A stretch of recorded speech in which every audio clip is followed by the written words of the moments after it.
क्या आप जानते हैं नागेश्वर ज्योतिर्लिंग की स्थापना कैसे हुई?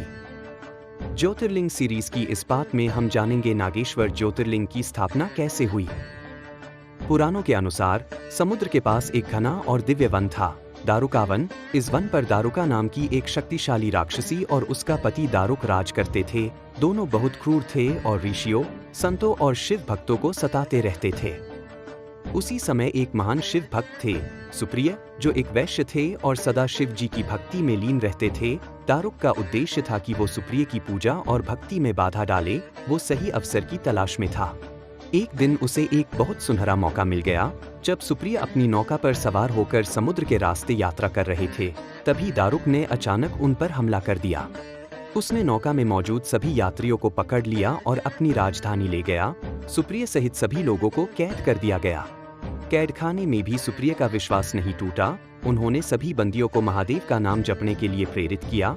जल्द ही पूरा कैदखाना ओम नमः शिवाय के जप से गूंज उठा। भक्तों की सच्ची भक्ति और पुकार सुनकर भगवान शिव स्वयं प्रकट हुए। महादेव ने सुप्रिय को दिव्य शक्ति दी और असुरों का विनाश कर दिया। दारुक और उसकी सेना शिव की दिव्य शक्ति के सामने टिक नहीं पाई।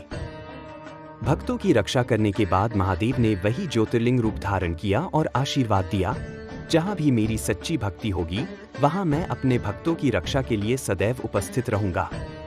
तब से वो पवित्र स्थल नागेश्वर ज्योतिर्लिंग के नाम से प्रसिद्ध हुआ, जो द्वारका के पास स्थित है और भय और पाप से मुक्ति देने वाला माना जाता है। कहते हैं कि नागेश्वर ज्योतिर्लिंग का दर्शन करने से मनुष्य के अंदर का डर समाप्त हो जाता है और जीवन में आध्यात्मिक शक्ति का प्रकाश होता है। अगले पार्ट में हम जानेंगे भारत के 7वें ज्योतिर्लिंग केदारनाथ ज्योतिर्लिंग के बारे में। ऐसी और अद्भुत कथाओं के लिए ज्ञान गाथा को लाइक, शेयर और सब्सक्राइब करें।